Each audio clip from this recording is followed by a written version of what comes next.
Welcome to Joy in Our Town. I'm your host, Jaquetta Williams. Today we'll show you some amazing people who have found various ways to combat homelessness in their city. Our first stop is in Chattanooga, Tennessee. You're going to see how people who were once homeless have now been able to find affordable housing using an easel, a brush, some paint, and a whole lot of love. Jan Myers with TBN Chattanooga has our story. We're here today at the Hart Gallery in Chattanooga, Tennessee. This is a very special place. It's no ordinary art gallery. I've got Ellen Haviland here. She's the director, and Ellen's going to tell us a little bit about how special this place really is. Well, back in 2007, I was kind of searching for something to do after being a mom for all my adult years, and came upon an obelisk in 2009 that was done by homeless. And they were 4x4 tiles, and we were able to start this gallery because of that piece. I just was so moved by the talent that I saw, and so got some art supplies together and purchased an abandoned corner of the South Side, and now have a beautiful art gallery 7 years later. Wow, that sounded like it was a bit of a struggle, though. It was tough to start. We started classes at the community kitchen. We opened as a nonprofit, working with homeless and other non-traditional artists, which include veterans and those with mental illness or physical disabilities. And we offer classes, and also those that want to take it seriously, we get them the art supplies. And so if they create the art and it sells, they get 60%, we keep 30%, and they choose where 10% goes, so that they have the power to give. And they pick the charity, and quarterly I send those checks to those organizations. It's kind of a social service disguised as an art gallery. But don't confuse that the art isn't good, because the art is incredible. There are very talented people in the community who wouldn't normally have the opportunity to express themselves through art. We are open Wednesday through Friday, 11 to 6, and 9 to 2 on Saturdays, but our classes are all throughout the week. So if you're homeless in Chattanooga, you can do art with us 5 days a week. They can get to us through the website, info@hartgallerytn.com, and my email is ellen@hartgallerytn.com. They can call the gallery. I will be happy to talk to anybody and let them know what I've done and what can be done in their city. Can you give us any success stories about some of the folks that have come here, that have worked, and you may have helped? We have lots of them. Generally speaking, we've had 23 artists come through with criminal pasts, and only 2 have reoffended. Our homeless artists are now formally homeless in that they have been able to get into some low-income housing. We have one gentleman that was homeless, and we got to know him and found out he wanted to be a pastry chef, so got him through culinary school, and he's now a chef. A victim of domestic violence is now in nursing school, and she has a young girl that now sees her mom as somebody strong and hardworking, and as a teacher and as a helper, and instead of somebody as a victim. Wow, that's incredible. So, as you can see, sometimes art can do some unusual things to help people. The Hart Gallery has another location in Memphis, Tennessee. Plus, a woman who heard about Jan's Gallery opened up one similar to the Hart Gallery all the way in Michigan. You know, Proverbs 31:20 says, "She opens her hand to the poor and reaches out her hands to the needy." That's exactly what Ruth Adcock has been doing for more than 30 years in Birmingham, Alabama, at the Love Center Family Shelter. Now, it's a shelter for the homeless, but for the people who live there, it is much more.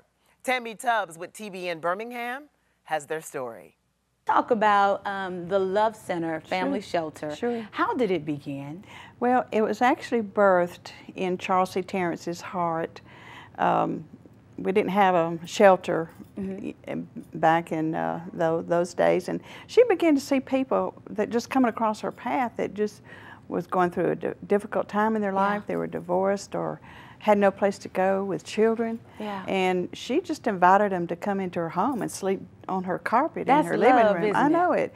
She was a woman of faith and great mercy and love for people.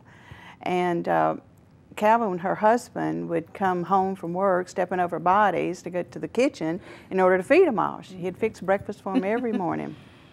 Oh my. Then she just began to pray about some place where they could get free items. And her first little building that she had where people could donate mattresses and things, it wasn't a big building, so about all she could fit was mattresses and clothing. So that was her next prayer. God, we've got to have a shelter, someplace for these people to go. Yeah.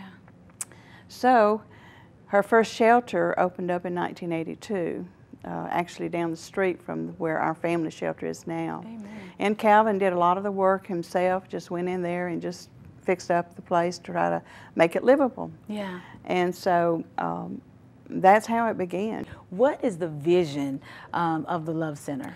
Well, our vision is to show love to people and dignity. We have people from all different backgrounds and different issues that come and live with the Love Center. And our vision is to love them while they're there, treat them with dignity, and help them all we can. There's a lot of resources in this community that we are tapping into to help people get back on their feet, find jobs, and find affordable housing. Some people, when they just are down and broken hearted and just have no place to go, we're there, and they don't know what to do. They don't know where to get the help. Yeah. So we help them find those places that they can get How help. do they find you? Do you all? Well, it's just word of mouth. Amen. And people, sometimes the police will tell somebody that's homeless or out there where we are and who we are. Yeah. And, you know, they come to us and, you know, if we have availability, you know, they're able to stay. You know, we're there to meet a need, and they have 3 meals a day, have a nice warm place to stay, and safe. They're not out there under a bridge anywhere. Amen. And you know, God's just always supplied. Yeah. When we thought we were going to have to close down, Wow. something always happens to bring us. Where does your passion come from? Because I can hear the love for the people. Where does it come from, Ms. Ruth? It comes from God. It really does. He's just given me a gift of mercy as well, and I just have to every day. Yeah. When they come into my office, sometimes I pray with them. Sometimes I counsel them, or give them direction, and it's just the Lord. Yeah. And I've always been a shy person, so That's hard to believe. I know. So for me to be doing what I'm doing, it's just God. And sometimes I'm amazed that I'm doing what I'm doing. Yeah. How can the community actually help the Love Center? Well, there's many ways. They can volunteer. We have an ambassador program going on now. And if they wanted to be, if they were interested in joining that, they are meeting and sharing with folks who are volunteering what they can do, you know, to help us. And Donating items, or are there ways to donate? Yeah, there's supplies for the house. We just not too long ago had all the young people in the high schools and the grade schools gather supplies for us. I mean, my office was overflowing with supplies. And there's things like that they can do. Anything that you need in your household is what we need in our household.